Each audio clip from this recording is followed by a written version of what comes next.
joint American and Israeli strikes on Iran are expanding into a broader regional fight. The entire periphery is now on the verge of a multi-theater war unlike anything seen in the conflict so far. Trump has framed the campaign as a systematic effort to dismantle Iran's ability to threaten US interests. He says the campaign targets Iran's missile arsenal, naval forces, nuclear program, and proxy networks, but it may be more than that. Explosions have been reported in and around Tehran, including near the presidential palace, the Supreme Leader's compound, and buildings belonging to senior Iranian political and security officials. Thick smoke and repeated detonations in the capital and elsewhere were reported by multiple news outlets as part of the military assault. And although precise details are still emerging, several senior officials have reportedly been killed in these decapitation strikes, including the Supreme Leader himself. The goal has shifted from keeping Iran in check to breaking its will. Iran understands this and sees the fight as existential, which is why it is now expanding the battle space.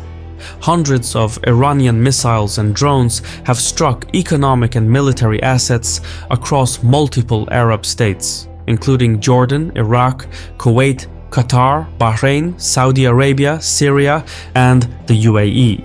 In fact, Iran has fired roughly as many missiles at the Arab nations as it has at Israel in the first wave. So both the Americans and Iranians are climbing the escalation ladder, but for different reasons. While Trump believes that Iran won't escalate, Iran believes that Trump can't sustain escalation. We're now trapped in that cycle. Conflicts usually begin with actions, but they spiral on assumptions. Today's video is sponsored by Supremacy World War III, a free online strategy game where you choose a real country to lead into a modern global conflict. Up to 99 other players are moving their units across the map in real time. So, to win, you need to form alliances and construct all types of units, including tanks, jets, and submarines.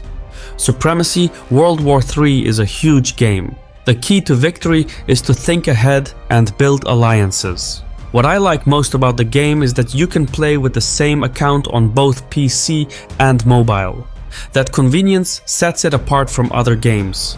Using our link below, you will get an exclusive gift, an elite Railgun, a brand new unit in the game worth $40. The offer is only available to new players for the next 30 days. So, get started sooner rather than later. President Trump is confident that he can contain the political and military fallout from the strikes on Iran, a confidence shaped by his past foreign policy decisions. You see, when the establishment in Washington warns against a norm-breaking action, Trump ignores their advice, goes ahead anyway, and faces no apparent repercussions. Trump first broke with US policy in 2018 when he moved the US Embassy to Jerusalem. Critics within the Department of State predicted massive protests and violence against US personnel, but that scenario never came. It was true again in 2020 when Trump ordered the assassination of Iran's Quds Force commander Qasem Soleimani. Analysts had predicted massive blowback, but little came of it. Trump's gamble had paid off, and it paid off again last June when the US joined Israel's military campaign against Iran. At the time, critics had warned Trump that attacking Iran directly would hasten its nuclear breakout, but little happened. This dynamic repeated itself most recently in January when Trump intervened in Venezuela and captured President Maduro. The blowback was insignificant. Yet again, Trump was right. Every time he tested the system absorbed the shock. It's easy to see why Trump would believe that warnings about attacking Iran are overblown and that he can act decisively once more and walk away unharmed. However, this time it may be different. The US has assembled its largest buildup of air and naval assets in the region since the 2003 invasion of Iraq. Naval forces are operating in both the Eastern Mediterranean and the Arabian Sea, alongside combat aircraft deployed across regional bases. Open-source flight tracking data shows a sharp rise in US strategic airlifts in the days leading up to the war, with more than 80 C-17 Globemaster flights recorded, along with a steady flow of KC-46A Pegasus and KC-135 Stratotanker tanker aircraft moving along the Atlantic and Mediterranean corridors. These assets allow for extended logistics without relying entirely on the regional forward bases, particularly those that sit within range of Iran's missiles and drones. More importantly, in the run-up to the war, there was a visible influx of advanced combat aircraft into the region. These include F-22 Raptors, F-35 Lightning Mark IIs, F-15E Strike Eagles, and F-16 Fighting Falcons. Trump has also signaled that B-2 stealth bombers are on standby, the same aircraft that struck Iran's underground nuclear facilities in June 2025. However, this time around, their deployment will likely depend both on operational necessity and on the availability of GBU-57 bunker buster munitions, much of which was used up during last year's strikes on Iran. The point is that the breadth and scale of the military buildup give Trump far more room to maneuver than he had last June, and he appears to be acting on it. In the opening phase, the US went beyond striking nuclear and missile facilities. It targeted broader elements of Iran's military, security, and political apparatus, including IRGC infrastructure. By doing so, by inflicting steep military and economic pain, Trump and Netanyahu seek to push Tehran into sweeping political concessions, something that amounts to capitulation. If that doesn't work, the Americans and the Israelis may try to build up domestic pressure against Tehran, either by fueling public unrest or widening ethnic fault lines, in hopes that Iran implodes from within.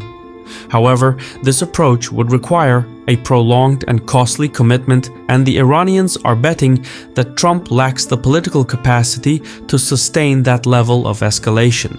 All things considered, the conflict has now reached the point where escalation stops being accidental and becomes deliberate. Iran knows that it cannot win an outright war with the United States or Israel. It simply cannot match the conventional power, so it has to retaliate asymmetrically in political and strategic terms, rather than purely on military grounds. In theory, Tehran's most rational course would be to seek a quick de-escalation, just as it did with Israel in April and October of 2024 and again in June 2025. But Iran faces a completely different strategic landscape now than it did then. Both Washington and Jerusalem increasingly view Iran as weak and exposed, a paper tiger, if you will. The proxy militias that once formed the backbone of its deterrence have largely been hollowed out. Its nuclear program has been damaged, and its air defense network is in ruins. And so, Iranian officials have come to believe that unless they impose substantial costs on Trump now, they will remain permanently exposed to further strikes. In a speech last week, the Supreme Leader threatened to sink a US aircraft carrier and shut down the Strait of Hormuz. The IRGC may now feel compelled to test those threats. But there are other, more attainable ways to impose asymmetric costs.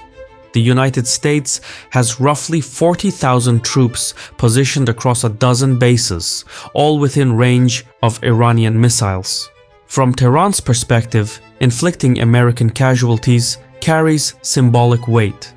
Iranian leaders still remember that in 1983, after the Iran-backed bombing of the Marine barracks in Beirut killed 241 US personnel, President Reagan ultimately withdrew American forces from Lebanon, despite earlier vows that the US would not be driven out by intimidation.